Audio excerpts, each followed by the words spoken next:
Fala pessoal, como vão vocês? Sejam bem-vindos a mais um Bruxo Sportcast. E adivinha quem eu trouxe hoje aqui? Vocês não têm noção, vocês não têm ideia, tem? Eu tirei ele dos desenhos pra cá. Super-herói, um cara famoso. É, aquele que dominou o castelo de Grayskull.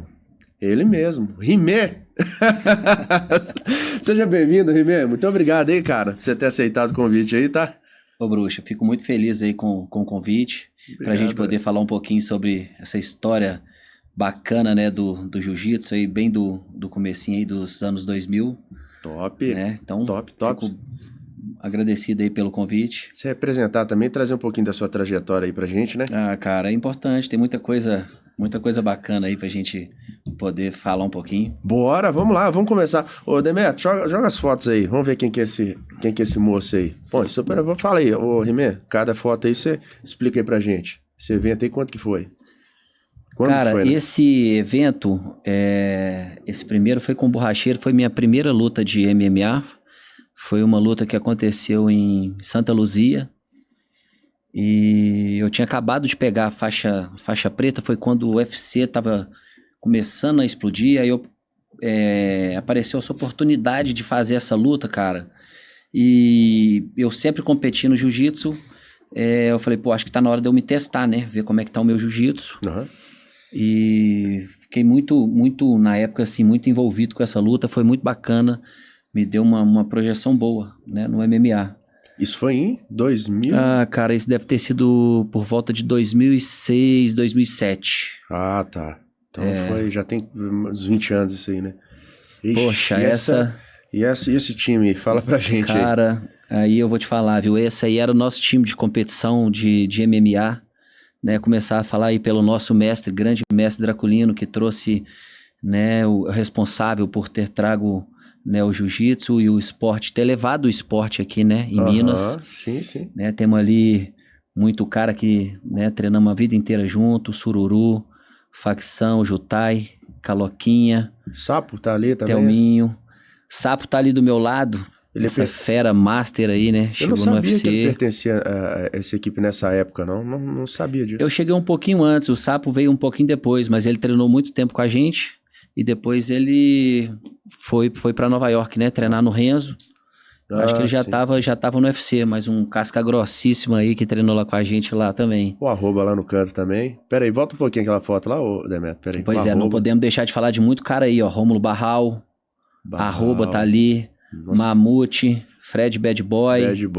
Baianinho, meu amigo ali. Muita gente. Gazinelli, Morceguinho. O Rubinho. Mamute, então, né? Você falou dele aí, não foi? Falei, Mamutão. Não tem nem como não falar dele, né, cara? Olha o tamanho dessa fera aí. Imagina você treinar doido. Já de manhã. Deus me livre. Tem que estar animado. Nossa senhora. Tem um urso branco ali também no canto ali. Quem que é ele ali? Aquele é o Gazinelli, Guilherme Gazinelli. Ele é das antigas, um dos primeiros alunos do Draculino. Vixe Maria. Muito forte. Só fera. Só guerrilheira aí, viu? Essa época eu vou te falar, uma época de ouro, viu? Naquele tatame ali no Ponteio. Lá na Rio Sport Center. O famoso Ponteio lá. Da Nossa, aí já foi muita guerra nesse tatame aí, cara. Cara, esse Draculino, eu vou até te fazer uma pergunta mais pra frente sobre ele.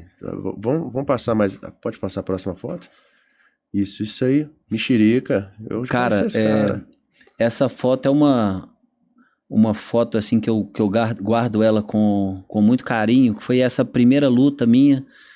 Né, que tá o Misha também, o Mexerica, Rafael, meu aluno, nesse dia ele lutou o evento também, né, o Fabão tá ali, Fábio Coelho, hoje em dia tá em Nova York lá com o Renzo, e o meu amigo Rogério Cabelo ali também, levando um gelo, os negócios de suporte aí, né, a gente tava chegando nos ginásios nesse momento, né, naquela adrenalina, nossa, né, aqueles minutos que antecede a luta ali, e essa luta foi muito bacana. Foi diferente porque não foi no octagon, foi no ringue, né, cara? Essa luta foi bem raiz mesmo, Estilo Pride, né? Aquele ringue quadrado. No ringue de boxe. Eita. Essa foi... Isso foi aonde que foi? Essa foi em Santa Luzia. Santa Luzia? É. Certo. E esse cinturão aí, fala pra gente aí. Cara, Tava novo, He-Man? Essa época eu devia estar com uns 30, né? 30 e 31 anos. Deve ter uns 12 anos aí. Eu tinha disputado esse primeiro, né? O que tá no ombro é o que foi lá em Santa Luzia. E esse outro foi um evento que eu lutei aqui no Expo Minas. Uhum. E foi um evento muito bacana que eu lutei, teve uma projeção muito grande. E eu tinha acabado de ganhar esse cinturão. E aí foi o pessoal na época, né, eu acho que nem tem muito mais, um jornal foi fazer uma reportagem comigo. Agora eu não tô lembrando qual jornal que foi que fez essa reportagem, mas vou acabar lembrando. Tem um vídeo na internet, não tem? Tem. Eu vi esse vídeo. Tem um vídeo. Eu vi. E aí esse dia a gente tava ali na academia, no iate, fazendo um treino, o pessoal foi lá fazer essa entrevista. Eu vi essa reportagem. Foi uma entrevista bem bacana na época. Eu acho que foi uma mulher que te entrevistou, não sei. Foi uma mulher, né? É. Eu vi essa entrevista. É. Eu vi. Próximo é vídeo? Vamos ver aí.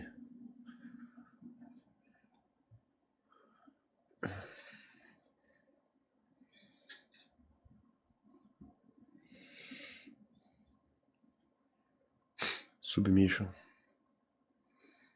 Isso. Cara, essa foi a entrevista, né? Foi a entrevista. Ah. O Submission de Campos, ele tem... Na realidade, eu acho que ele tinha a tradição de ser o melhor Submission do Brasil, né? Uhum. Então a gente já tinha ido algumas vezes lá. Fui com Sururu, uma vez com Sururu, já fui com Mamute, com o Rômulo Barral, com um amigo meu também, o Roupinol. E essa vez, eu já tinha batido na trave algumas vezes. Uma vez eu fiz uma final com o Chocolate, que era um cara duríssimo também, que era da luta livre. E essa edição foi a última que eu lutei lá e eu fui campeão. Né? Foi uma edição bem bacana. Quem fazia, se eu não me engano, um campeonato não era ele. Eu já vi lutar lá, o Riscado, mas não vou lembrar o nome do rapaz que fazia o evento, mas era o maior evento que tinha de submission na época no Brasil. Era um campeonato Campos dos Goitacazes. Era um evento de bastante expressão. Legal. E essa vez aí nós fomos lá, foi eu e Caloquinha, que é um parceiro meu que a gente lutou aí, viajamos muito junto, Caloquinha famoso. Lutou muito, né? Nossa Senhora. E tá aí até hoje, cara, nas cabeças aí. Caloquinha é um cara que eu tenho admiração mesmo. Turma pesada ainda. Eu gosto de lembrar desses momentos aí, que foram uns momentos muito, muito bons. Que bom. Muito bom. Próximo aí, qual que é, Demetrio? Essa luta eu tava no dia. Volta um pouquinho ali, Demetrio. Eu vou fazer uma pergunta. Ele vai morrer. Não, pera aí. Ele falou. Pera aí. Deixa o pessoal ver, pera aí. Dá o play ali, Demetrio. Você vai morrer. Agora, deixa eu terminar isso aí. Vamos lá que eu vou te fazer uma pergunta. Essa é uma boa situação boa pra gente dar uma relembrada nessa aí. Foi um evento, foi diferente. Foi. Eu tava lá, assisti essa luta. Eu vi esse cara falando isso com você. Então, o que acontece? E aí? Quando a gente, na realidade, eu tinha ido pra fazer uma luta com outro lutador. Aconteceu que não aconteceu essa luta. E eu acho que é Alex o nome dele, Alan CDD, que era lá do Rio, aceitou essa luta de última hora. Então, eu tinha treinado um período para lutar com um oponente. Quando eu dormi uma noite pensando, tipo assim, não sabia com quem que eu ia lutar, mas eu já tinha feito a preparação, então eu falei, então eu vou lutar, quem vier eu vou lutar. E aí, quando a gente chegou no ginásio, que ele ficou sabendo que eu tava chegando, os juízes chamaram a gente, todos os lutadores, para poder passar as regras, assim, né? E aí o juiz tava falando, ele falou, eu queria fazer uma pergunta. Aí todo mundo olhou e falou assim, vale matar? Esse lutador? Vale matar? Mas aí eu percebi que era ele que tava querendo me intimidar. Showman. E perguntou mais umas 3 vezes. A gente foi pros vestiários e ele continuou, hoje eu vou matar um.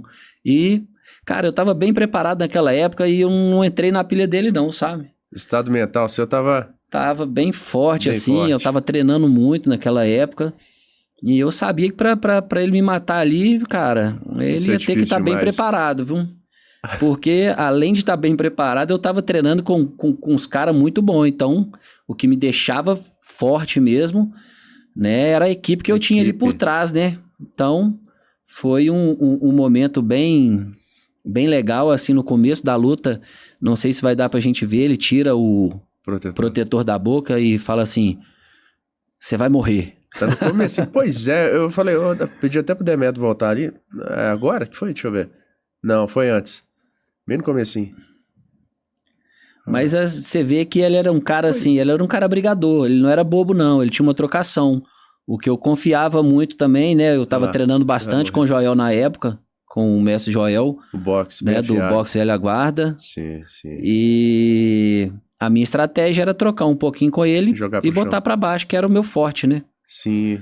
E foi o que aconteceu, né.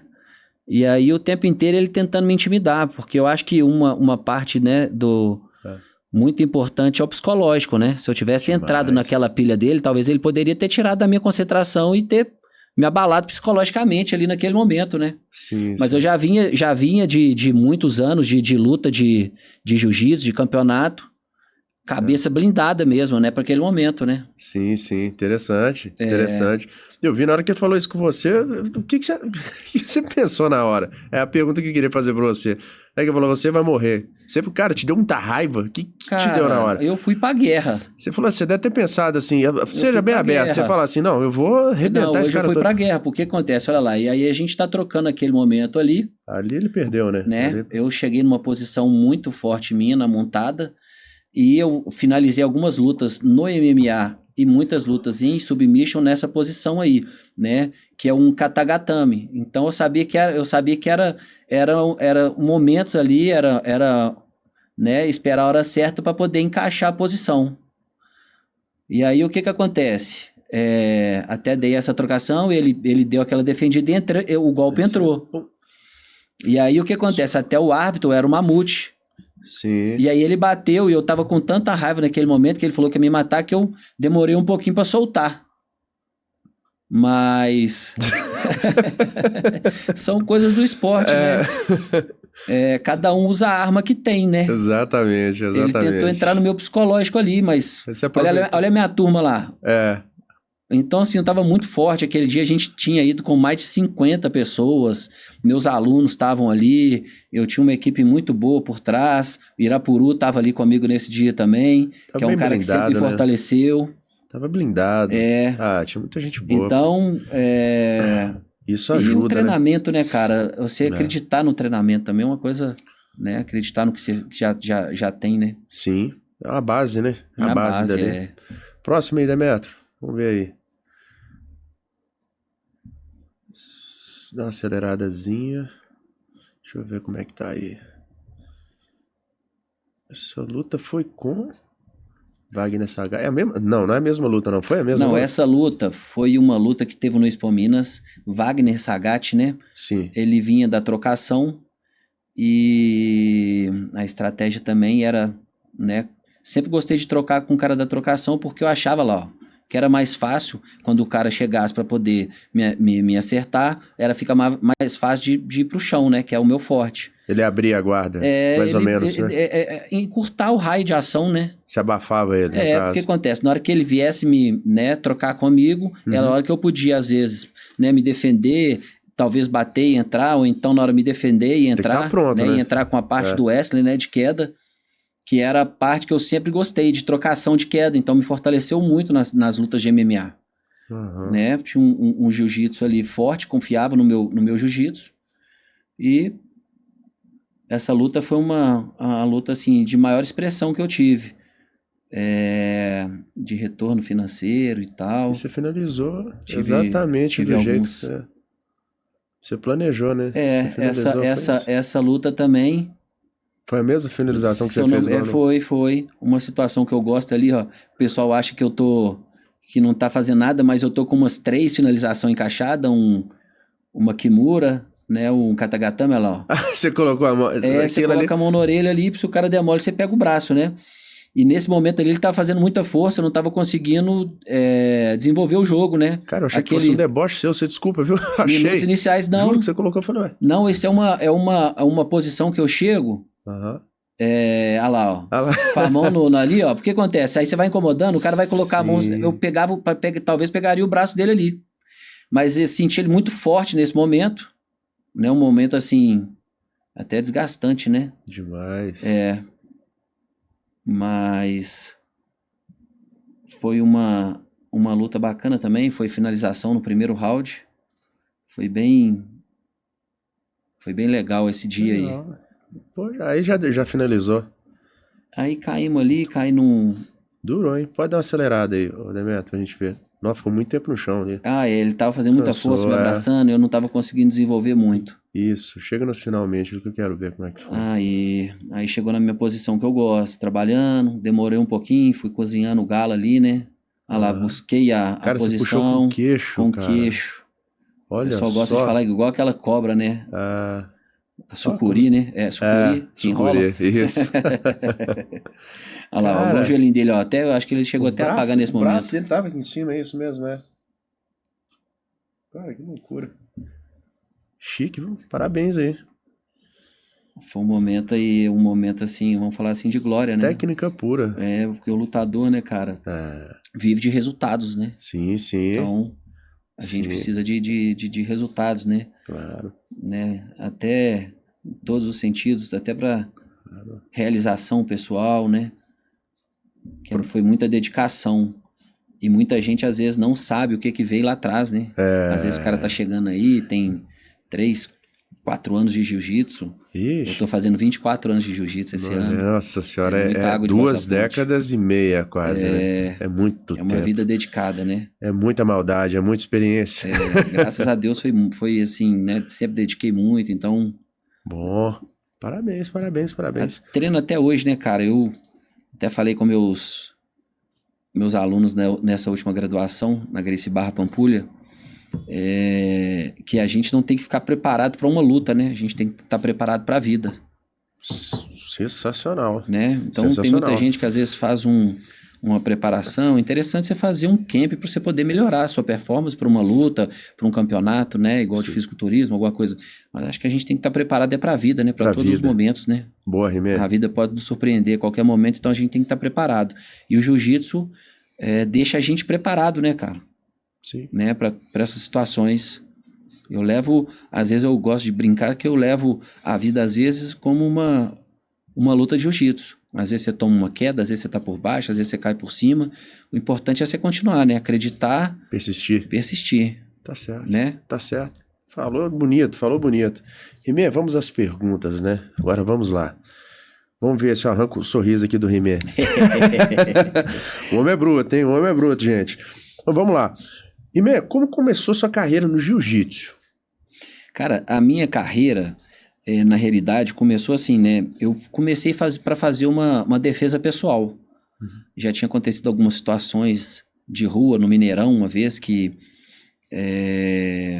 uma torcida organizada veio com arrastão e eu despercebido, não vi. Aquilo foi uma coisa que me deixou assim um pouco chateado. E aí eu comecei a procurar uma luta. Antes já tinha feito capoeira. Já tinha treinado capoeira, que era me deu uma basezinha boa, né? A capoeira, que eu acho muito interessante, de vez em quando eu tenho tempo, até brinco em casa. Mas aí, o meu primo começou a treinar e falou, conheci uma luta, cara, eu achei sua cara. Aí eu falei, então vamos lá. E aí, comecei a treinar aqui na Pampulha, né? Com o professor Marcelão. E foi lá que surgiu o apelido, né? Porque eu fazia muita força e tinha o cabelo um pouquinho maior, louro. Então foi por isso o apelido. Eu comecei a treinar jiu-jitsu para poder aprender uma defesa, né? Para poder me dar uma segurança, um controle. Mas tudo começou assim. E aí comecei a lutar alguns campeonatos. Ele viu uma possibilidade de lutar uns campeonatos. Eu comecei. E aí fui só querendo... Aperfeiçoar e evoluir, né? E você começou com quantos anos? Eu comecei com 17 anos. Novo. Você começou novo. Eu tava bem novo. Acho que foi na hora certa. Meu sonho era ser jogador de futebol. Eu treinei um tempinho. Futebol, treinava. Cheguei até nas categorias de base de alguns times. No América e tal. E aí? E aí, cara, que eu comecei a ficar, tipo assim, gostar tanto de jiu-jitsu que eu chegava pra treinar e começava a dar queda nenhum. E já tava um pouco desmotivado, porque eu treinava, né, sempre desde moleque com futebol, sempre joguei futebol, eu tava um pouco desmotivado. E aí, quando eu entrei no jiu-jitsu, eu falei, porra, só depende de mim ser um bom lutador de futebol. Né, às vezes não fui, desculpa, ser misturou os dois aí. um bom lutador, né? Só depende da minha, porque o futebol, às vezes, você tem que ter um cara que joga ali junto, te dá um passe, né? E Uma aí, equipe, né? A luta não, depende só de si próprio. Apesar de ser uma luta individual, a gente precisa dos amigos para poder treinar, mas Claro. para você ser um cara bom, né? Depende da sua dedicação. Quanto mais você se dedicar, ainda mais na hora da luta melhores também, resultados. depende mais de você. Apesar que tem a equipe toda junto ali, já tá preparado. Qualquer coisinha que acontecer na luta, você é o responsável. Exatamente. Né? Ali né? é o momento, você e Deus ali. Então, ô Rimé, como é que funciona seus treinamentos de rotina? Cara, o que acontece? Hoje em dia, eu não treino focado em competição, né? Na época que eu treinava focado em competição, eu tinha uma rotina mais puxada. Às vezes eu treinava 2 vezes no dia, né? Malhava, fazia um aeróbico e, né? Tava mais novo também e meu corpo aguentava esse ritmo. Sim. Hoje, o que acontece? Hoje eu coloco uma meta para mim hoje, que eu acredito que não é a quantidade de treino, hoje é a qualidade do treino que eu faço para poder me manter. Certo. Sabe? Então, o que acontece? Eu gosto muito de treinar sem kimono, então treino umas 2 vezes sem kimono e umas 2 vezes, né, 2 vezes de kimono, tá? Completando ali com uma musculação, eu gosto de fazer um aeróbico também, para poder, tipo assim, para poder se manter, cardio, né? Também, né? Um dia. O treinamento básico que eu faço é esse. Show de bola, show de bola. Em sua preparação, quem te ajuda a treinar? Cara, muita gente já me ajudou, né? Né? Vamos começar lá por Draculino, Irapuru, essa turma toda que puxaram nossos treinos aí. Eu acho que faz até falta, né, a gente ter uma pessoa para estar ali exigindo, né? Às vezes a hora que você tá na luta, não, hoje eu vou treinar 1 vez ou 2 vezes, 3 vezes, o cara não, hoje você vai treinar 5. Né? Acho isso muito importante. Mas o meu treinamento hoje, quem faz é o Marcos Vinícius, o Carioca, né? Que é o meu preparador. Né? E toda a minha equipe também, da Gracie Barra Pampulha, que me ajuda nesses treinamentos, né? Tem uma equipe grande por trás, já formei muitos faixas pretas aí. Bom. Na realidade, mais de 60 faixas pretas aí já formadas ao longo do tempo, né? Então, tem uma turminha boa ali por trás. Eu prefiro, acho que nem falar nome, porque posso esquecer de alguém também. Aí dá briga, né? Aí dá sem querer. Mas todo mundo é sempre muito importante, né? Certo. Essa preparação física, qual é o nome dele que falou que te ajuda? O Marcos Vinícius. Marcos Vinícius, ele entra em qual situação nisso daí? Na musculação? Ele prepara o quê pra você ali? Cara, o que acontece? Ao longo do tempo eu tive algumas lesões, né? Eu tive na lombar, né? O joelho também tem um probleminha, então sempre aparecem algumas coisinhas. Quando começa a treinar um pouquinho mais forte, às vezes dá aquela vontade de voltar a fazer uma luta, né, talvez uma luta casada, uma luta sem kimono, né, dependendo da intensidade, vem umas lesõezinhas. Mas aí ele me ajuda, né, nessa parte da musculação, né, a gente faz muito alongamento, uns funcionais, então um treino assim bem completo, não focado em muito peso, né, mas focado para mim poder desenvolver, fazer um bom treino, né, uma boa luta. Explosão, porque equilíbrio. Exatamente. Certo. O principal mesmo é o jiu-jitsu, né, é a luta. Também, né? Certo. Então, acho que para mim hoje em dia, levantar muito peso para mim não é o ideal. Acho que é assim, você deve saber melhor do que eu, né? Às vezes a gente coloca algumas repetições de 15 com menos peso, né? Para poder... exatamente. Para trabalhar também mais explosão. Para não sobrecarregar tantos tendões. Exatamente. Entendeu? Exatamente. E outra coisa, como é que você faz para aperfeiçoar suas técnicas? Você tem alguma estratégia aí? Cara, depois de muitos anos a gente já tem assim, né? Já tem aquelas posições que você mais confia, né? Eu acho que Desculpa, como é que foi a pergunta? Só para me Como reformular. é que você aperfeiçoa mais suas técnicas? Eu acho que o melhor jeito de você aperfeiçoar a técnica é repetição. Sim. Você tem que estar repetindo, né? Quando eu comecei de faixa branca ali, a gente chegava, o aquecimento era 50 armlock, 50 kimura, 50 triângulo. Isso aí a gente fazia sempre. Hoje, se a gente colocar isso na academia, o pessoal acho que fica até desmotivado, né?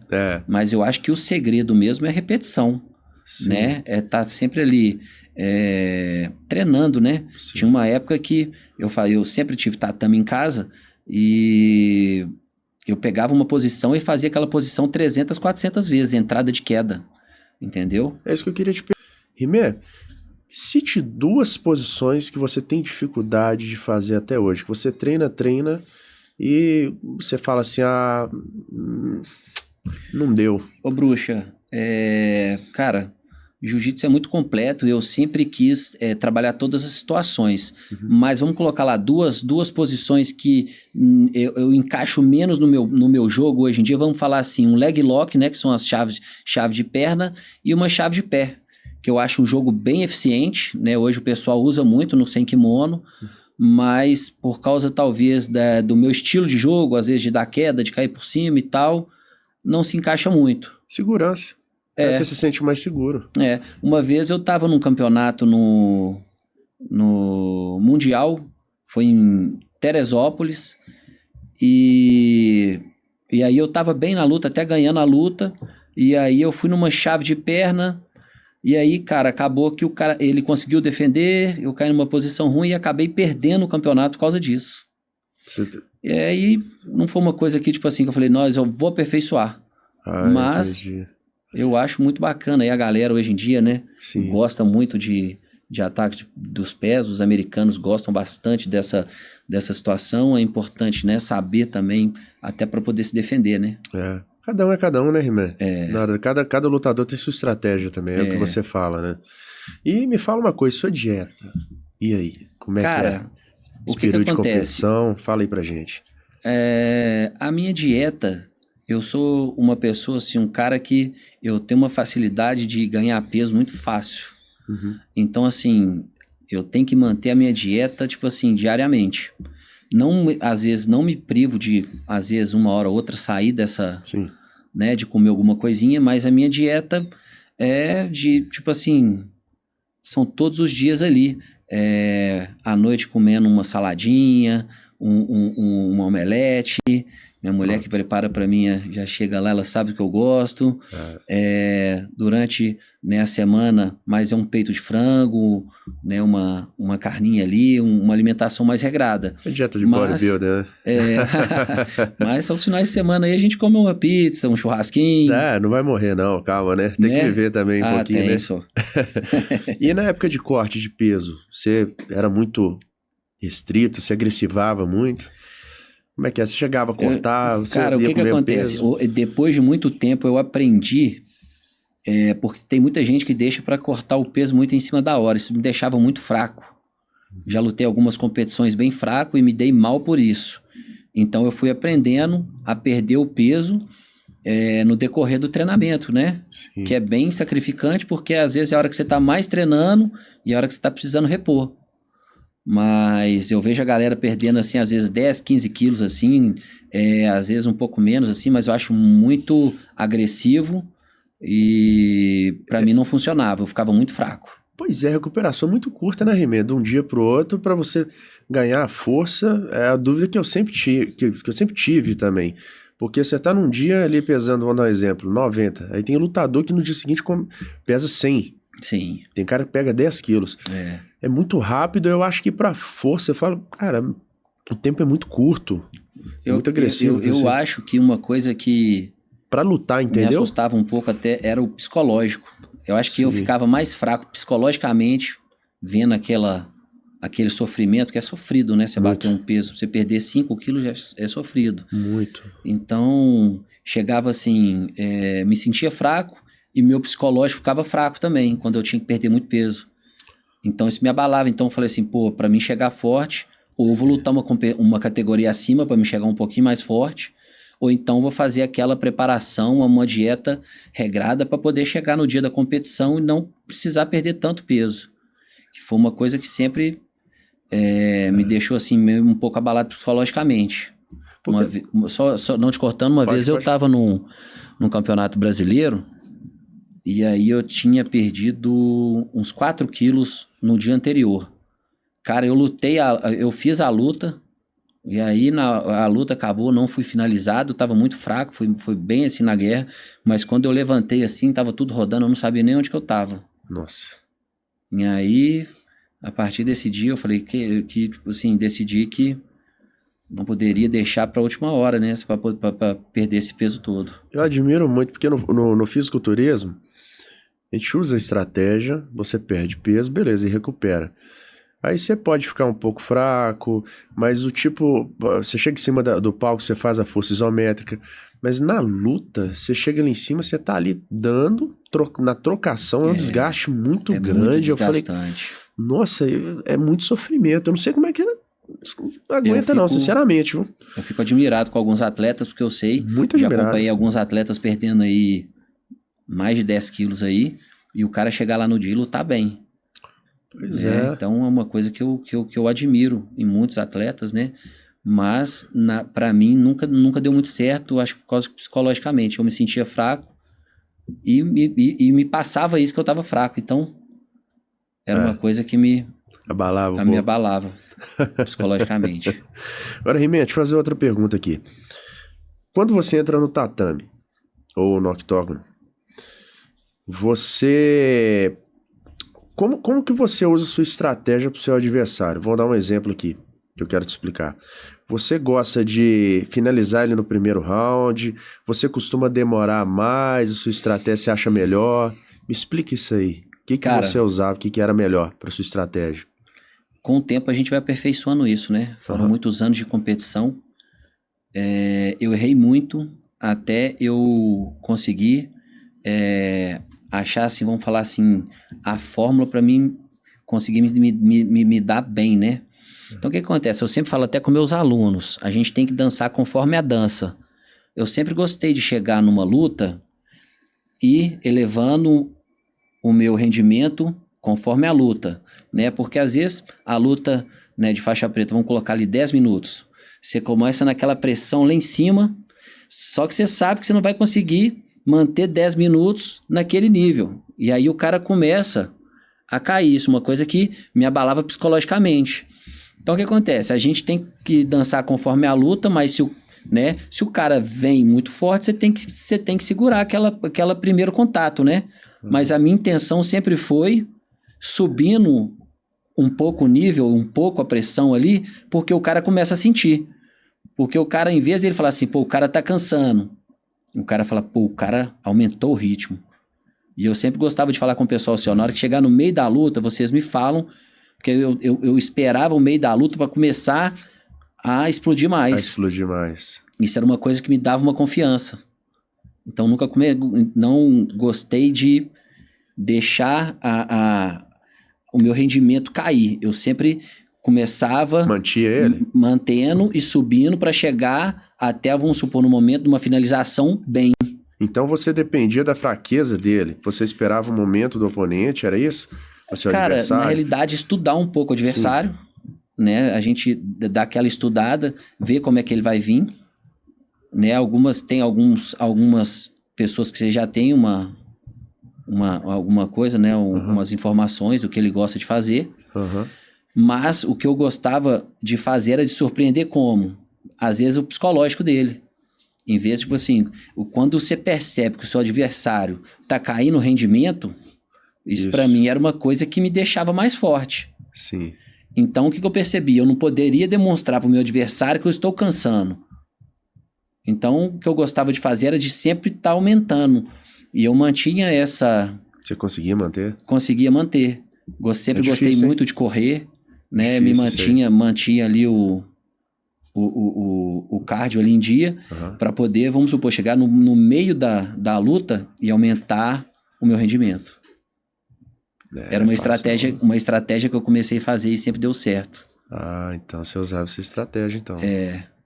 Interessante, cara. Eu acho que, tipo assim, uma parte também é mexer no psicológico da pessoa, né? Sim, fundamental na luta, né? Porque se o cara fala, pô, o cara tá forte, aí daqui a pouco, pô, o cara aumentou a força, é uma Sim. coisa que... Isso já começa desde a pesagem, né? Trabalhar o psicológico, dependendo já, né? Desde a pesagem. Aquelas encaradas. Aí já vai. Outra coisa, ô Rimé, no submission, o que você acha que pode ser uma das melhores estratégias? Cara, eu não posso falar que tenha a melhor estratégia, porque o jogo é infinito, né? É uma das melhores estratégias, na verdade, né? Uma das melhores estratégias. Porque, por exemplo, tem lutador no submission que ele gosta de ser mais rápido, explosivo demais. Outros usam muita força e assim por diante, né? O cara que gosta de usar muita força é o que eu falei. Ele tem que saber que ele tem que aguentar manter essa força do início até o fim, né? Sim. E às vezes às vezes o campeonato você vai fazer 4 lutas, 5 lutas. Aí tem que ver se você vai aguentar fazer 4 lutas nesse rendimento. Eu sempre gostei de cair por cima, de trocar. Mas já teve situações que eu via que se eu puxasse eu poderia me dar bem, porque apesar de ser mais passador, eu sempre treinei muito por baixo, né? Com aquela cabeça de ser completo ali, então me sentia bem por baixo também, ter um jogo forte ali por baixo, usando os arm drag, algumas situações que dá para surpreender e cair por cima. Porque às vezes quando a gente começa, né, o jogo de trocação ali também é bem desgastante, né? Nossa senhora. A trocação de queda ali, se o cara não tá preparado ali, já morre ali no começo. Entendi. Né? Interessante. E outra coisa também, quero te perguntar. Você é um atleta de muita resistência ou de mais explosão? O que você define, o que você acha? Cara, sempre fui muito explosivo. Muito forte, né, cara? Muito explosivo. Junto com resistência também, né? A gente tem que trabalhar isso, mas eu acho que a explosão, né? Na hora que precisava ali, na hora de uma queda. Interessante. Para poder ali definir uma posição. Era o seu ponto forte, então. Outra coisa também. Qual é mais desgastante? Treinar com um atleta mais leve ou mais pesado? São duas coisas bem distintas, né? Uhum. O atleta mais leve, o jogo, às vezes, quando ele tá num nível muito bom, né? Porque às vezes quando o cara não tem um nível muito bom, às vezes você consegue sobressair com o seu peso, né? Sim. Só que o cara, quando tem um nível bom de jiu-jitsu, ele é aquele cara chato, aquele cara que escorrega, aquele cara que faz um joguinho chato. Já tive vários parceiros aí de treino aí, Samuel Braga, que eram caras que eram leves, mas que davam um trabalho danado. É muita resistência. Às vezes você chega numa posição, ele consegue repor uma perna, consegue, né, repor e... Flexibilidade, né? Mas a turma também, né, os pesados também, né, bem desgastante também, quando o cara é muito forte ali, né? Às vezes você pega um cara, às vezes, vamos supor assim, bem mais pesado ali também, você tem que ir cadenciando ali a força, né? Você tem que trabalhar em cima, aí você tem que trabalhar em cima dele ali, do cansaço dele quando também. Quando o cara é mais pesado, exatamente, eu gosto de tentar dar uma cansada, né? Porque aí o cara começa a ficar mais lento e aí o jogo começa a encaixar melhor. Mas tudo a gente tem muita estratégia, né? Nossa senhora, você tá doido. É muita estratégia, muita estratégia. Muito. Tá doido. Agora, o que te fez pra entrar no MMA, Rimé?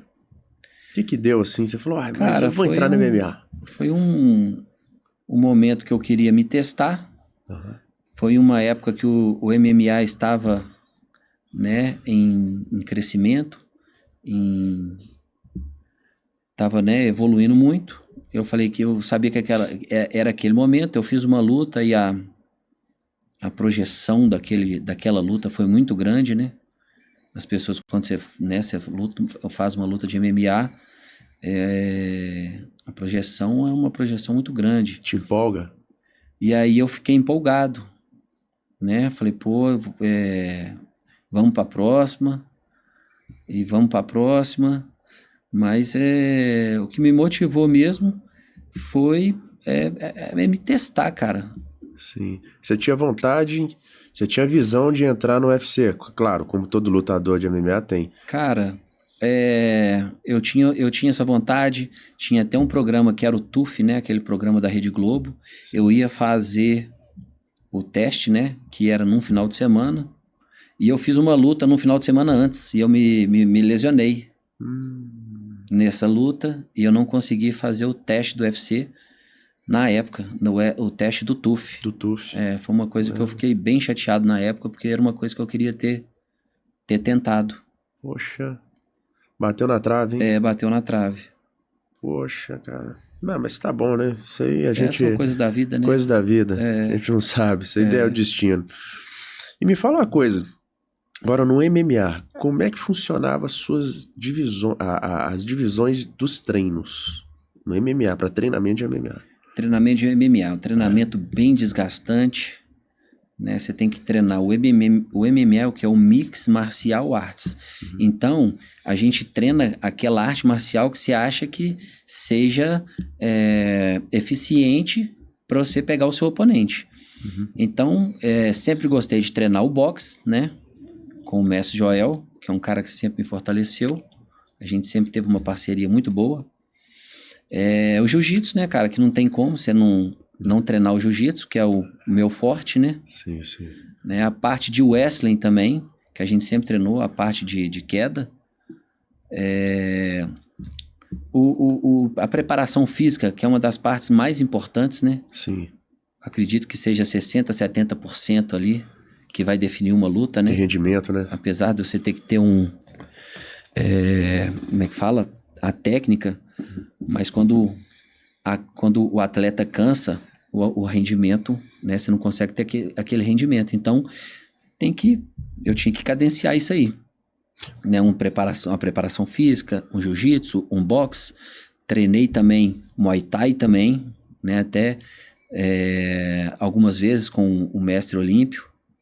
Certo. Né? Mas o treinamento foi esse. As minhas lutas que eu sempre acreditei que seriam coisas boas para mim poder me preparar foi o jiu-jitsu, né? O wrestling, boxe e o Muay Thai. Interessante, interessante. Agora, incrível como... Uma coisa que eu queria te perguntar também no meio dessa entrevista. Como o Draculino... É um cara que eu tenho muita vontade de entrevistar ele. Se Deus quiser, um dia, se puder vir aqui em Belo Horizonte, eu tenho muito prazer em entrevistar ele. Como ele tinha a mentalidade de trazer para jogar para os atletas dele, para todo mundo formar aquele exército, para ter aquela união. Então teve uma época aqui em Belo Horizonte que vocês reinaram, né? Você veio de uma geração que eu falei, cara, muito cara bom. Draculino, ele tem essa fama, entendeu?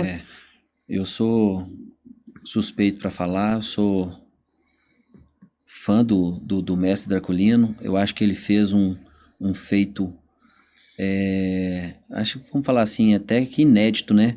Eu acho que foi o único estado que o jiu-jitsu não foi indo para outras pessoal saindo para outras equipes, né? O pessoal sempre foi muito fiel, leal, né? Fiel ao Draculino. Eu via em outros estados, o pessoal treinava numa academia, ia para outra academia, e aqui a gente sempre teve essa união. Eu acho que o responsável por isso foi ele, né? Por dar pra gente uma segurança, né? De um treino bom, de uma equipe boa. Um cara muito respeitado, né? Então, foi uma época assim de ouro, onde ele conseguiu juntar muita qualidade ali, né? Você hoje, você pega algum conceito dele, você leva isso hoje para seus alunos? O que você aprendeu Cara, com sempre. ele? Todo dia que eu tô no tatame, eu falo alguma coisa que ele passou pra gente. O que eu carrego hoje, cara, que o Draculino trouxe pra gente. Então, o que eu falo com meus alunos, que são professores hoje, não tem que inventar muito, né? Tem que fazer o básico ali bem feito, né? Pegar coisas novas, sim. Mas fazer, cara, o que a gente sempre treinou, né? Draculino sempre trouxe muita técnica boa. Recentemente estive com ele aí, foi um prazer poder encontrar, né? Hoje ele tá com uma academia no Texas, né? Eu tenho até vontade de ir lá, até hoje não conheci. Mas sempre bom, né, ter essa referência do mestre. Isso é muito bom, ele tem um legado muito forte. Um legado muito forte. E a gente, né, a turma muito, muito grata a isso aí. Eu acho que Belo Horizonte ganhou muito com isso. Fera mansa. Eu sou grato de ter chegado assim na hora, vamos falar assim, no olho do furacão, né? Já tinha uma turma que já treinava ali, eu cheguei novo, né, forte e com vontade de aprender a luta. Então, cada vez que foi passando, Deu certo. Graças a Deus, deu muito certo. Deu certo. Agora, me fala outra coisa aqui, Rimé. Você usava muita intensidade com seus sparring durante o treino? Com meus sparrings? Cara, tem hora que sim, né? Você tem que se testar, né? Na trocação, a gente tem que se cadenciar, porque senão você se machuca antes da luta, né? Isso. Né? Mas os treinamentos sempre foram muito, muito puxados. Porque tem lutador que chega na hora do spar, arrebenta um outro e tá nem aí não. Pois né? Às vezes eu fico vendo assim, às vezes... Como é que não tem medo de lesionar? Tem hora que eu penso, cara, vai ter uma luta, o cara vai arrebentar tudo no sparring. Pois é. Entendeu? Mas tem hora que não tem jeito, né? Você tem que treinar. O Mike Tyson, assistia Mike Tyson, e os sparring dele não ficavam em pé. Arrebentava todos. Falei, gente do céu. O cara treinava até faltando 2 dias antes da luta, mais ou menos. Ele parava 1 a 2 dias antes, Mike Tyson. Falei, cara do céu. Aí o que acontece? Antes da luta, assim, é bom dar uma descansada, né? Pra não chegar a dar um overtraining. Sim. Outra coisa também. Você, pelo que eu tô conversando, essa pergunta aqui é interessante. Você usava muita agressividade durante a luta? Cara, eu sempre, tipo assim, já cheguei em alguns campeonatos que os oponentes queriam me intimidar, né, antes da luta e tal.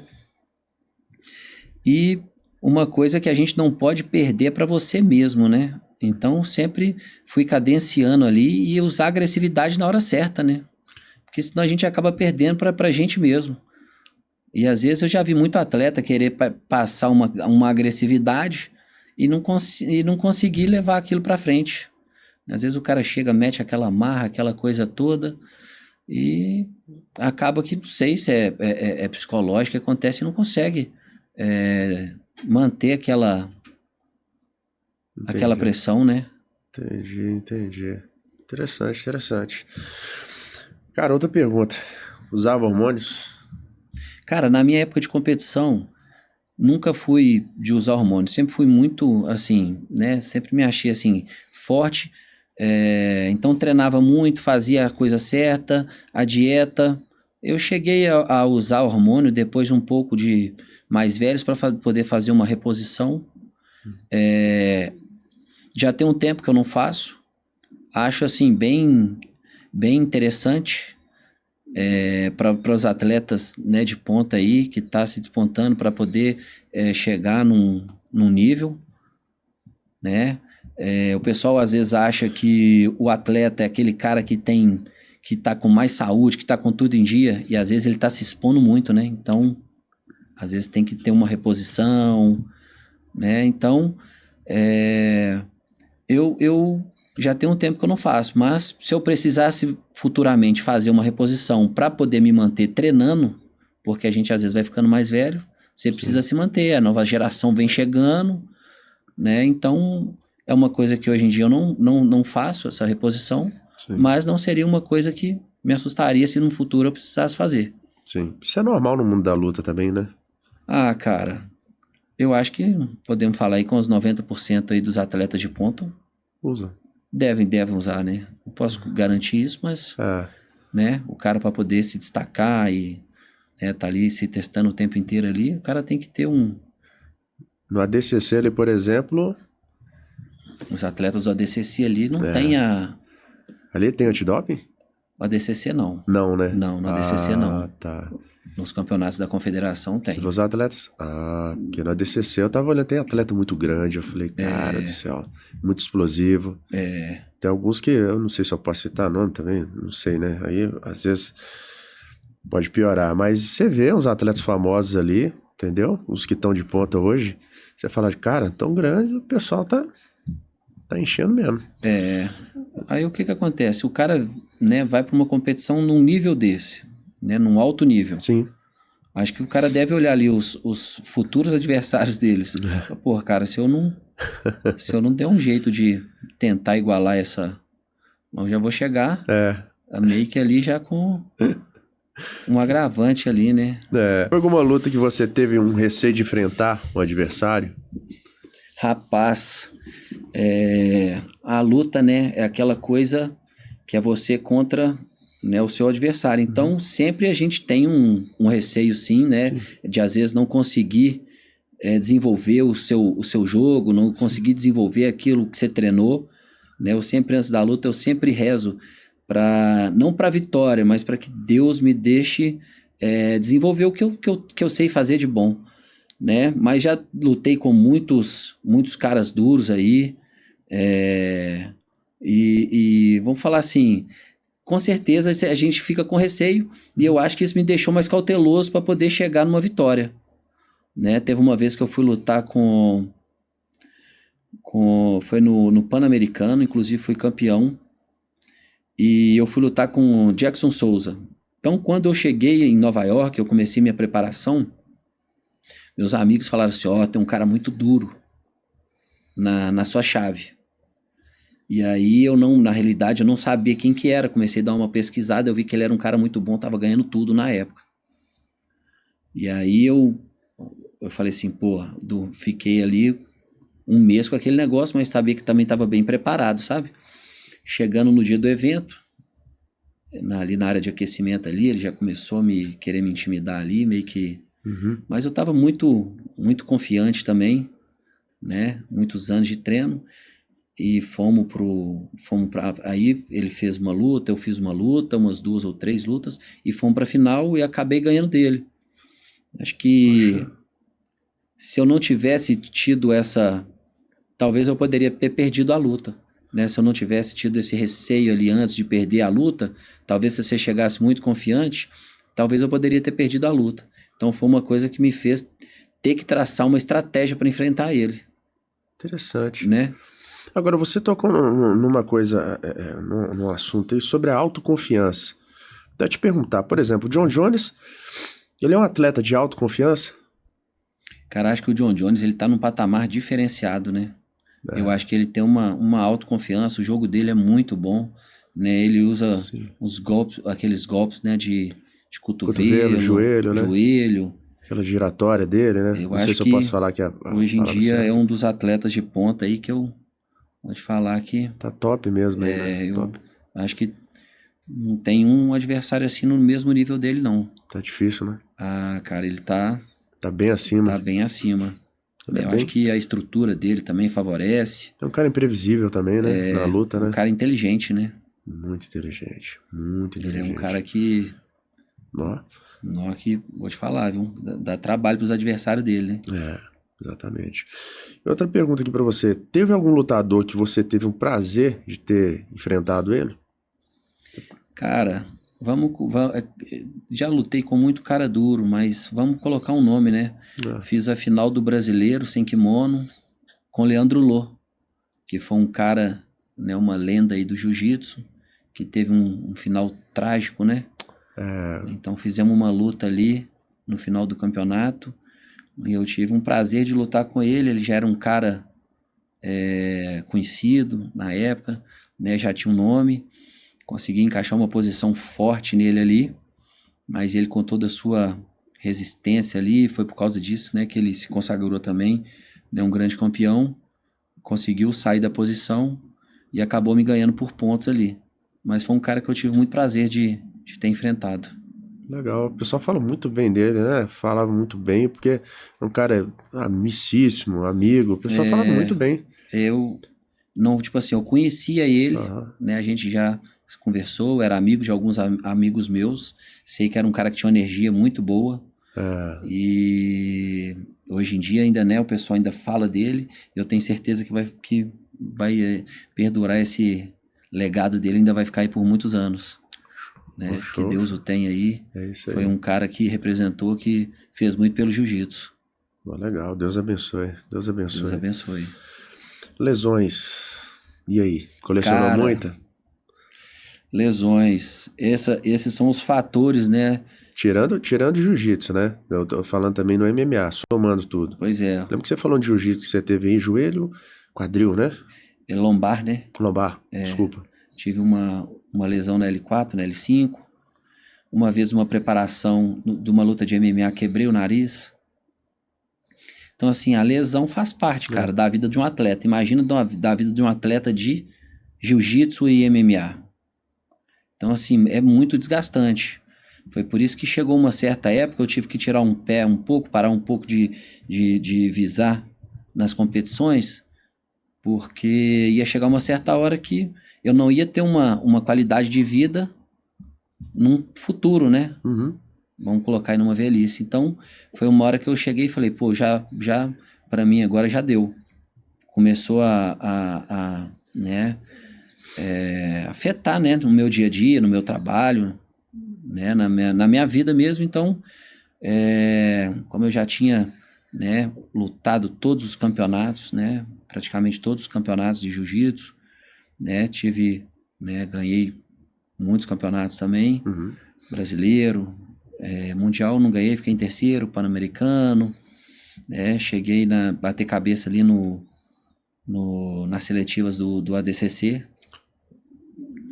e chegou uma hora, cara, que eu falei, agora eu vou focar na minha academia.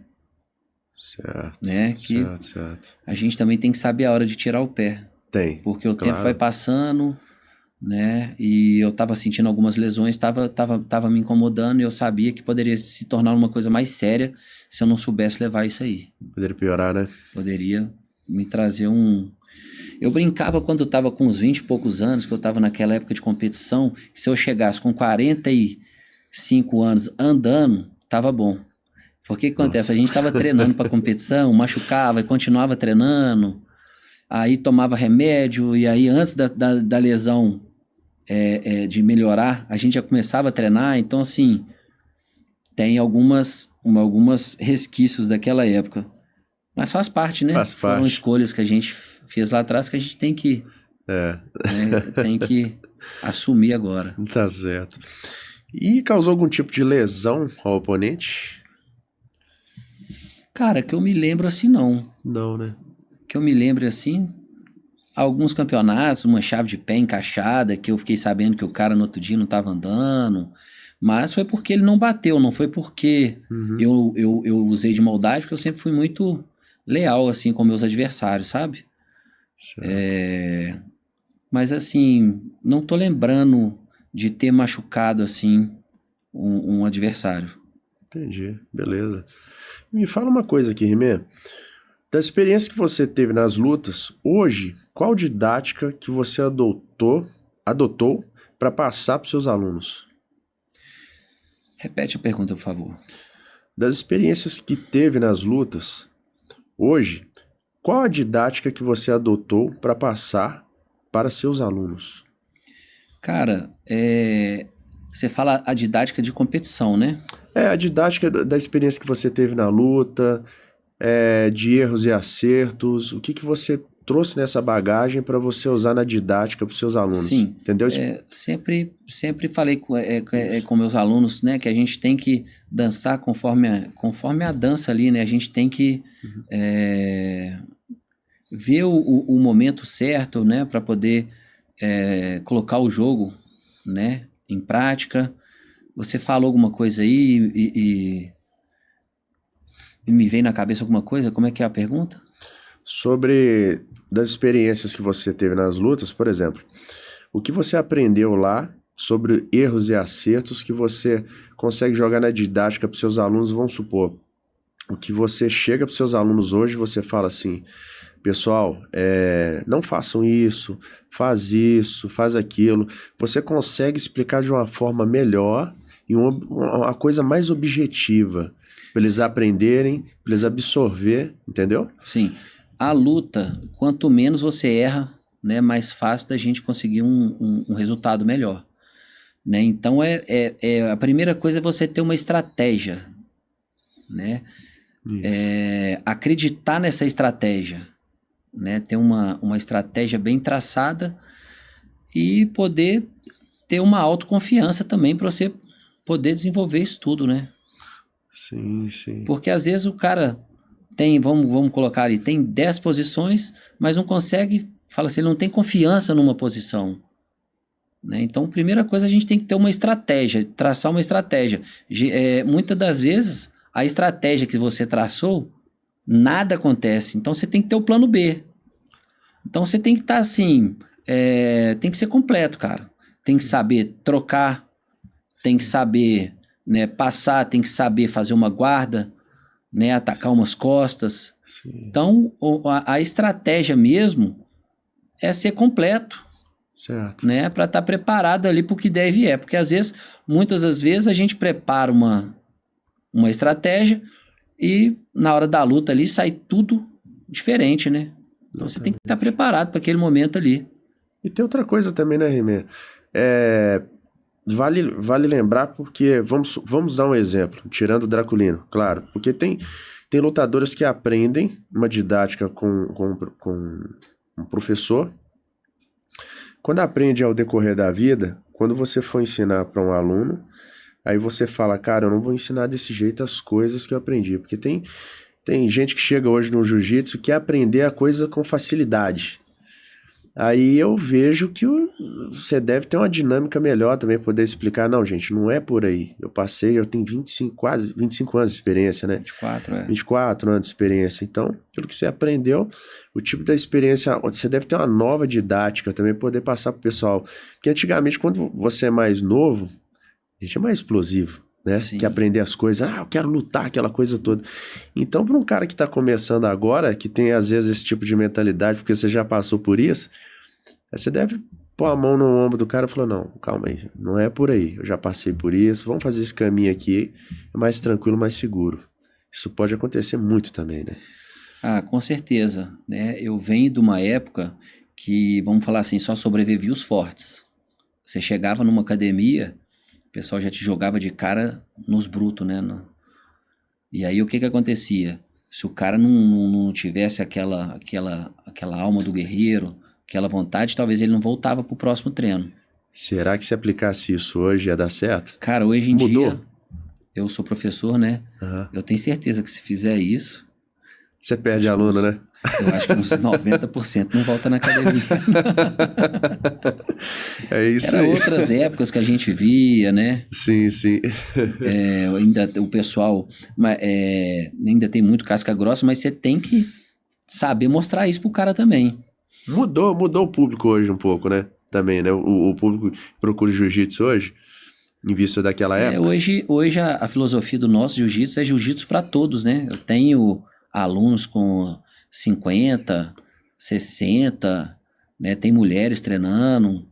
Então, assim, hoje isso é uma filosofia do Carlos Gracie, que é o professor do Draculino, né? Que é o jiu-jitsu para todos, graças a Deus. Nós chegamos nesse patamar, né? Porque o jiu-jitsu é uma luta, né? Uma filosofia de vida que ajuda muitas pessoas, né? Sim, sim. Então, foi uma evolução, eu acho que, do jiu-jitsu, né? A gente poder, hoje em dia, estar nessa esfera também, né? Porque se a gente tivesse, hoje em dia, só em caça de talentos, de força bruta talvez o jiu-jitsu não teria crescido tanto. Né? Isso foi uma evolução que a gente teve, e hoje você vê todas as academias cheias, as crianças treinando. Crianças, exatamente, mudou muito, né? Mudou muito. Em vários, não só no Brasil, você vê até em outros países aí, o jiu-jitsu muito valorizado, as faixas pretas de jiu-jitsu hoje muito valorizado, né, nos Emirados, nos Estados Unidos. Hoje o cara faixa preta que quer viver do jiu-jitsu hoje aí, né? Com certeza ele é bem remunerado, né? Ele é bem aceito. Antigamente tinha essa questão também, né? O pessoal achava que era pit boy, que era, né, que era meio marginal. Isso. E nós passamos por isso tudo. Acreditei no jiu-jitsu, né? Muita gente falou, pô, mas você vai por esse caminho mesmo? E aí eu sabia que não era aquilo que o pessoal tava, tipo, marginalizando, como fazem, vamos supor, com o cachorro pitbull, né? Isso. Às vezes não é o cachorro, às vezes é o jeito que ele é criado, né? Exatamente. Então, o jiu-jitsu hoje é um esporte que está em crescimento, acho que tem muito ainda, né?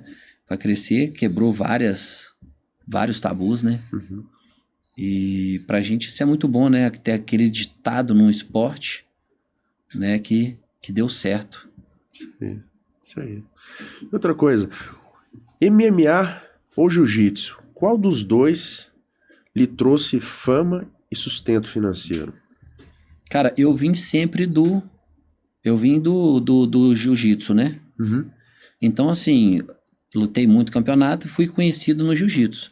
O MMA, eu acho que fez me deu um up na minha carreira. Entendi. Que foi o reconhecimento. Eu acho que quando você entra numa luta de MMA, eu acho que é mais para quem tá vendo ali, né? Até pra gente mesmo, né? Uma coisa mais, Sim. vamos falar assim, mais... Não, deu um branco aqui, vamos lá. Deu na verdade, o MMA é uma coisa que o pessoal gosta mais de ver, né? É um marketing que teve hoje, é o público também. Você vê que a luta é uma coisa que vem desde das antiguidades, né? Lá dos... Sim. Lá do Coliseu, daquela gladiadores, coisa, né? Né? Dos gladiadores. Só gostar de ver sangue, né? Essa coisa. Esse espetáculo, na verdade. É um espetáculo hoje. Principalmente homem, né, cara? Que a gente tem essa coisa, né, de se defender, às vezes aquela coisa, né, do guerreiro. Então, isso. Eu acho que o MMA, ele me trouxe, assim, um pouco mais de expressão no esporte. Sim. Sabe? Foi uma fase, assim, que eu tive uma sessão, com certeza. Legal.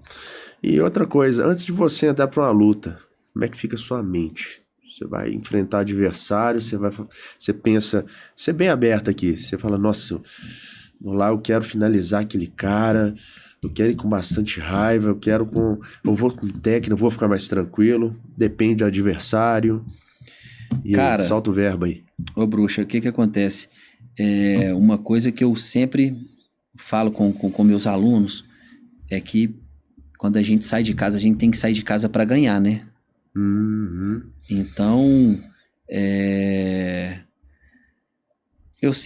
a gente sempre treinei para poder chegar no auge, né? No dia da luta, tá no auge, né? Para poder dar um espetáculo, fazer uma boa luta, né? E com certeza sair com a vitória, né? Que é o principal, né? Principal, né? Que faz parte da vida do esporte, né? Do lutador. Sim, tá certo. Mas aquele tom, aquela coisa de agressividade, aquela fome que você tinha... Cara, o que acontece? Eu sempre fui muito competidor. Uhum. A gente não quer perder nunca, né? Mas assim, eu também sempre, apesar de ser um esporte muito agressivo, e você ter que usar essa agressividade para ganhar do seu oponente...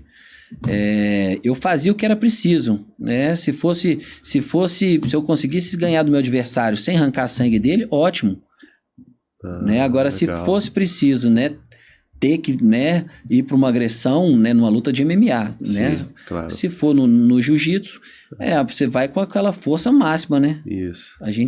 Você tá treinando ali para poder no dia ali do evento, no dia da luta ali, poder dar o seu máximo, né? Mostrar o seu potencial ali. Que é o que todo mundo quer ver, né? Isso. O bicho pegando mesmo.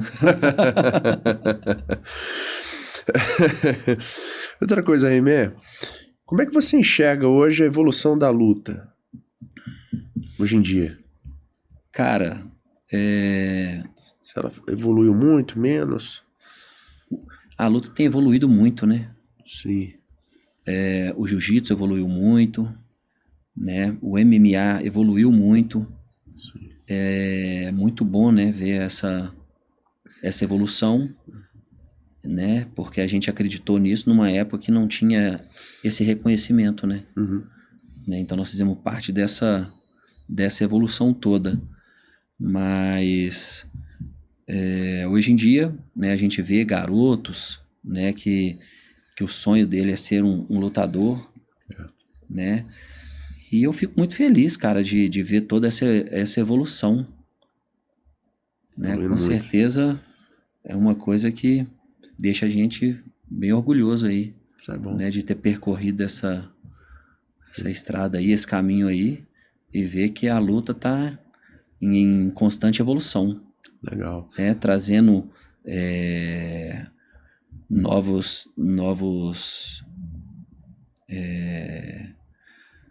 como é que fala? Novas técnicas, novos atletas, novos conhecimentos. Novos conhecimentos, mas eu queria falar, era trazendo profissões, né? Novas profissões. Isso. Hoje em dia, né? Um professor de luta consegue, né? Sim. Ter uma Rentabilidade. uma rentabilidade boa, né? Isso é muito bom. Então, a evolução da luta foi uma coisa assim que deu Um boom, né? um boom. Legal. E aí, vou te fazer uma pergunta aqui. Você prefere a luta do Pride ou luta do UFC? Cara, boa pergunta. Agora eu quero ver. Boa pergunta. O Pride era bem agressivo, né? Uhum. A gente olha assim, tem hora que eu vejo o Pride, é muito prazeroso, né? Ver aquela...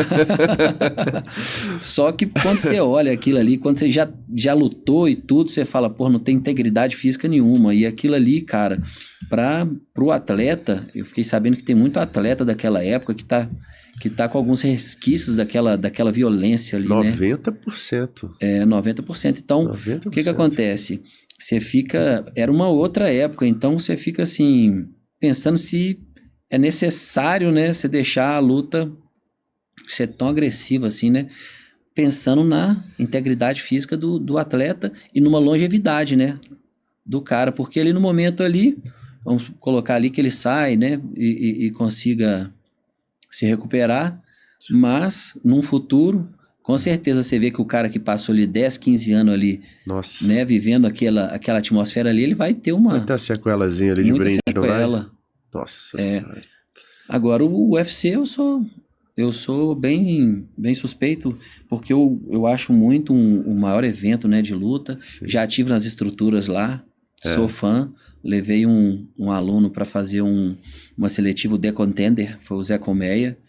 Então, o Zé Colmeia, já vou falar nele já. Então, levei o Zé Colmeia para poder fazer essa seletiva. Voltamos com a vitória, ele assinou com o UFC.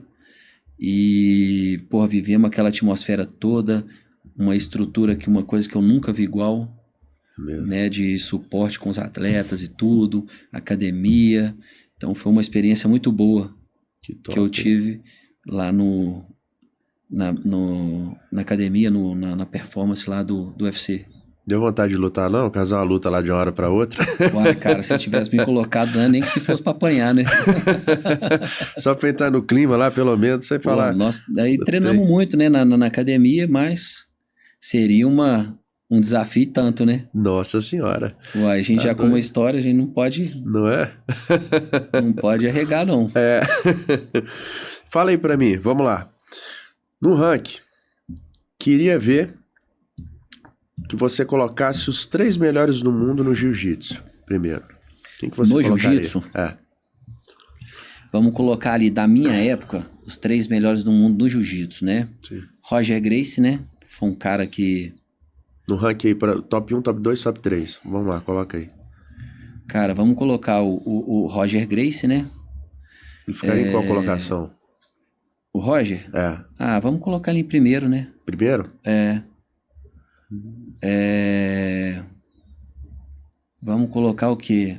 Eu gosto muito de olhar na minha época de quando a gente assistia, né? Que eu ainda era... Mas vamos colocar aí Ronaldo Jacaré, Margarida, né? Teve uns nomes muito... Não é muita gente, cara. É muita gente. Hoje nós temos aí o Preguiça, né? Que foi um menino que cresceu ali com a gente ali na academia. E hoje em dia ele, né, tá no seu auge aí. Moleque, sangue bom pra caramba. Coloquei Primeiro Roger, né? Roger, né? Isso. O Rômulo Barral também, que foi um cara que treinou com a gente também, que elevou o nosso jiu-jitsu muito ali, né? Pra poder treinar com ele ali todo dia ali. A gente treinava praticamente todos os dias, então era um cara que exigia muito da gente nos treinos. Uhum. Porra, tem muito cara bom, velho, da época. Não, acho Vamos que tem. colocar...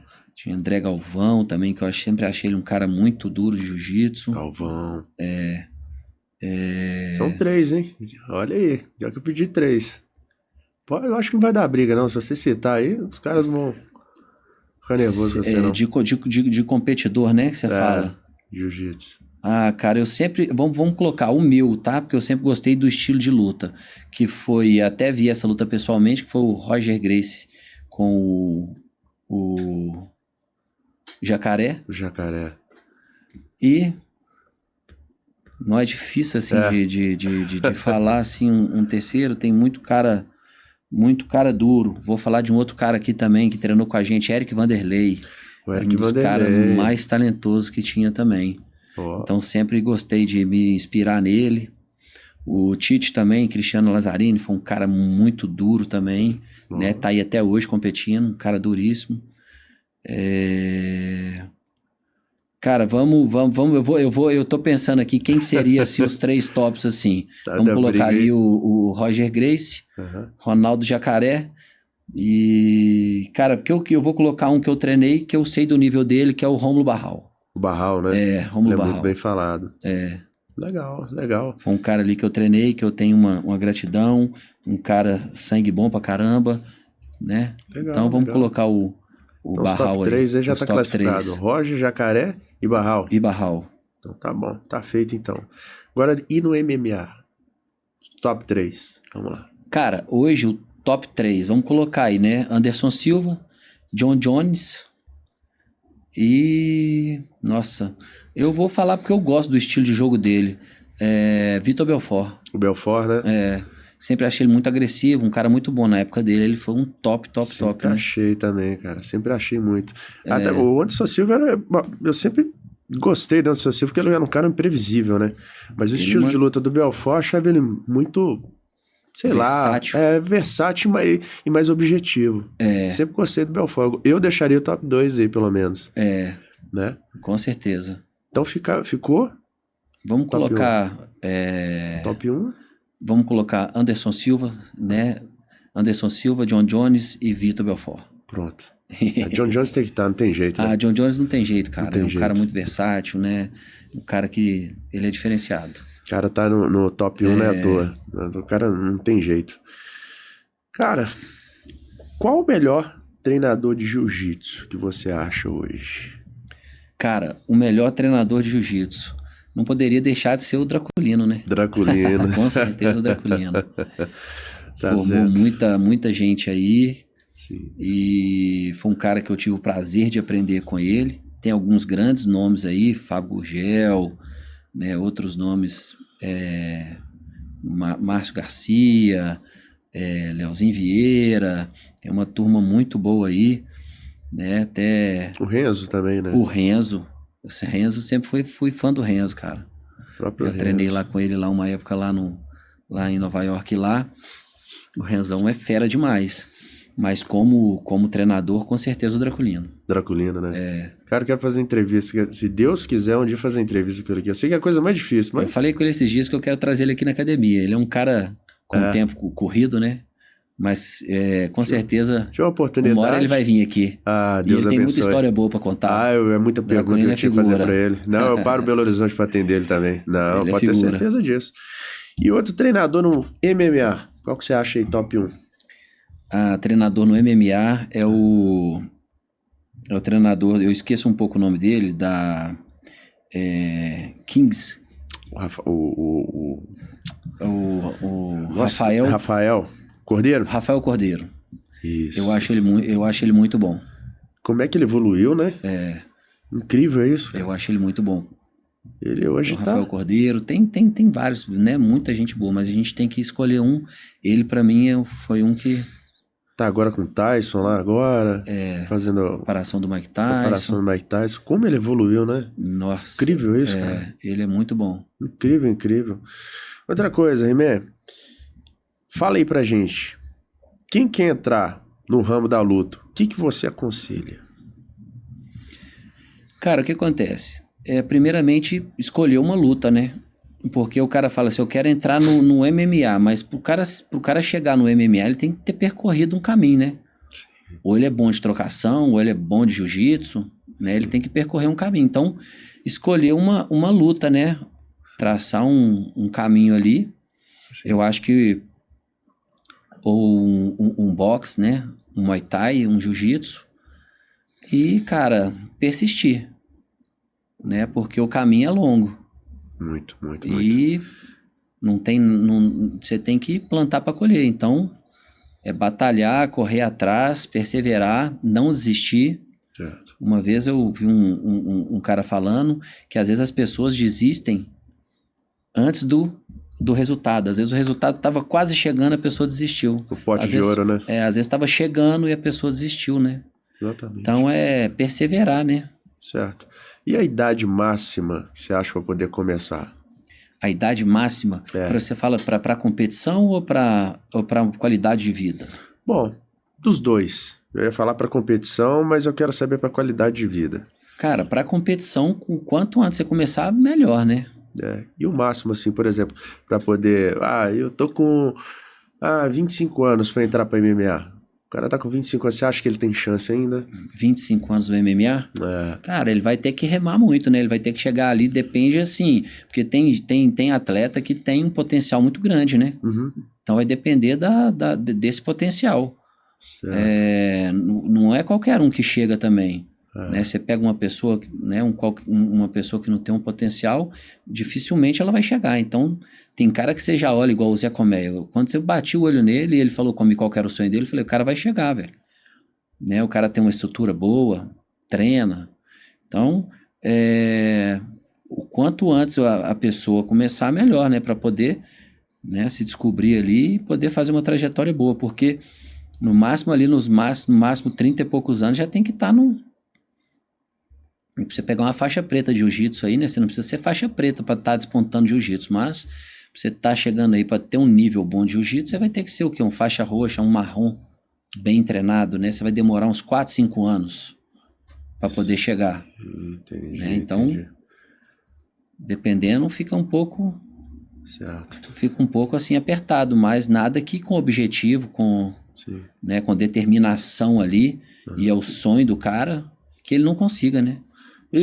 E para uma pessoa que vai começar o jiu-jitsu agora, para chegar numa faixa preta, vamos supor. A pessoa tem que respeitar os seus limites. Sim. Né? Eu acho que a pessoa souber respeitar os limites, ela não tem idade para começar. Eu tenho, né, alunos hoje que estão com mais de 50, tem gente que está chegando agora, que o objetivo sempre foi fazer uma luta e às vezes demora para começar, mas eu acho que não tem hora para começar, não. Eu acho que a pessoa tem que ter humildade, porque a luta, cara, o que acontece? Você apanha muito, né? Vamos falar, você apanha, você tá sempre tomando uma pressão e tudo, né? Às vezes tem algumas lesões, né? Você tem que passar por aquela lesão e não desistir. Às vezes algumas lesões sérias, né? Sim. Tem um aluno meu, um faixa branca que chegou esses dias na academia, o alemão, um cara muito forte, acho que ele já está assim, com uns 40 anos, né? Mais ou menos a minha idade, e teve uma lesão no bíceps, o bíceps dele rompeu. E aí o que acontece? Pode ser que, né, o cara numa dessa fala, porra, isso não é pra mim e tudo, mas se o cara perseverar, né? Entendi. Com certeza vai chegar. Eu acho que o segredo é você continuar, né? É a persistência, né? Persistência. Você demorou quanto tempo pra chegar na preta, Rimé? Demorei, vamos colocar 1 ano de branca, 2 de azul, 2 de roxo, não, 1 ano de branca, 3 de azul. 3 de azul, De azul. 2 de roxo e 2 de marrom. Foram 8 anos. 8 anos? 8 anos. Normalmente o pessoal gasta quanto tempo? É mais ou pra menos chegar? isso. Mais ou menos isso, né? Treinando Você tá dentro do limite, né? 1 ano, vamos colocar ali 1 ano. Acelerado ainda, né? É 1 ano de faixa branca, 2 de azul, 2 de roxa, 2 de marrom.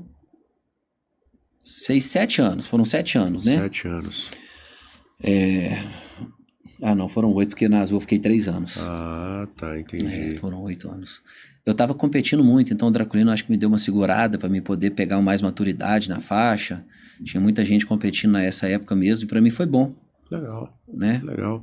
E você hoje? Você tá preparando muitos atletas hoje? Na sua academia? Você pegou desde o zero? Como é que tá lá? Cara, tem uma turminha boa. O pessoal tem alguns que treinam mais pra né, como estilo de vida, como filosofia mesmo, né? Como esporte. Mas eu tenho uma turminha que tá vindo aí que gosta de competir. Legal, legal. Tigre, Xandão. Tem uma turminha que gosta de competir aí. Já chegou a graduar alguém na faixa preta? Tem mais 60 faixas pretas. 60 Tem mais faixas 60. pretas? Eu tenho de como professor 21 anos. 21 anos. 21 anos.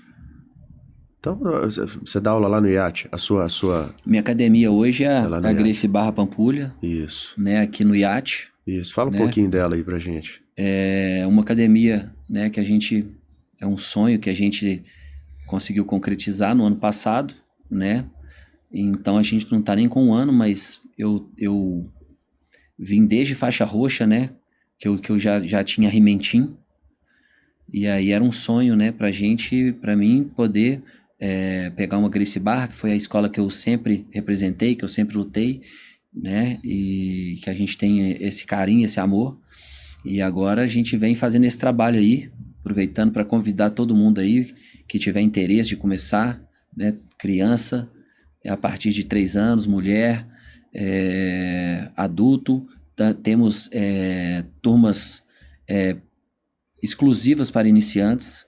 Eu acho isso interessante, né? Porque às vezes o cara, muitas vezes, não vai na academia porque sabe que vai chegar lá, vai ter faixa preta, faixa roxa, faixa... Né? Então temos essa uma turma exclusiva para faixa branca, né? Com treinamentos, né, ali básicos ali, para o cara começar a sentir, para ele começar a ter uma noção, né? E começar a evoluir para conseguir desenvolver. Porque às vezes você chega numa academia e o cara já te solta na selva de uma vez, Nossa às Senhora. vezes o cara desiste antes. É igual né, de ver acontece a lá coisa antigamente, boa. né? Exatamente. Aquela história, né? Então, acho que uma estratégia muito boa que a Gracie Barra fez, né, de diferenciar a turma de iniciantes, né, com as turmas com as turmas avançadas. Legal. E você Temos, temos turma de mulher exclusiva também, né, para aquela mulher que quer treinar o jiu-jitsu e às vezes não quer treinar com homem, né, porque o jiu-jitsu é uma luta que tem muito contato, né, e que tem que ter muito respeito também, né, mas estamos lá com a professora Lud, fazendo um trabalho fenomenal com as mulheres lá. Aproveitar para convidar todas as mulheres que tiverem essa vontade de aprender uma defesa pessoal, de fazer uma luta, né? Estão convidados para ir lá no IAT, lá na nossa academia, na Gracie Barra Pampulha. Aí, ó. Aí o Rimé já vai lá, vai conhecer esse homem aí. Ele que vai estar maestrando lá. Você tá todos os horários? Como é que funciona lá, Rimé? Cara, estamos com turmas, né, de iniciantes, de criança de 3 a 6, com o professor César, né, com a professora Nayara. Temos a professora também Lud, que também dá aula para crianças e dá aula para as mulheres.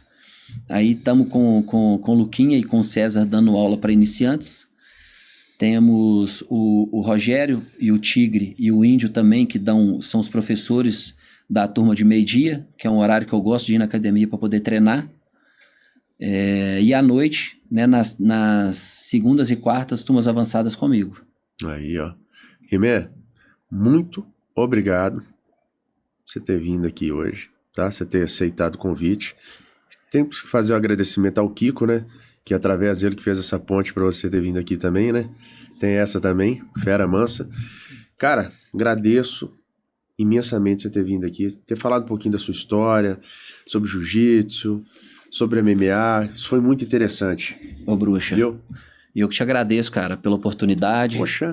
Aproveitar para sei que você tem um histórico para te convidar para ir lá na academia fazer um treininho com a gente. Nossa, eu sei que você prazer. tem um potencial só de ver seu físico aí, você sabe que tem um potencial para ser um faixa preta aí futuramente. Poxa, tá sim, aceito o convite. Aproveitar essa oportunidade e agradecer ao Kiko também, que é um cara que tá comigo já tem um tempo e é essa fera que só fortalece a nossa equipe, né? E agradecer a Deus por, né, proporcionar a gente esses momentos aí e dar saúde pra gente fazer aquilo que a gente gosta, né, que é a luta. E é isso aí, cara. Muito feliz de estar aqui e abrir mais umas portas aí pra gente, né, com certeza colher mais uns frutos aí, porque eu acho que a gente tá com 20 e poucos anos e é o que eu falei com o menino, com o pessoal na graduação. As coisas ainda estão só começando. Isso aí. Rimé, mais uma vez, muito obrigado, meu amigo. Deus te abençoe, tá bom? Ô, Bruxo, essa eu que pessoa, agradeço, esse cara, gente boa aí, esse cara durão, mas aí, gente, ó, quem achou que ele era um cara durão aí? O cara conversa, cara gente boa, passou informação. Todas as perguntas que eu fiz pra ele perguntou. Rimé, muito obrigado. Eu que agradeço, meu amigo. Tamo junto. Pessoal, mais uma vez, obrigado e até a próxima. Valeu, valeu!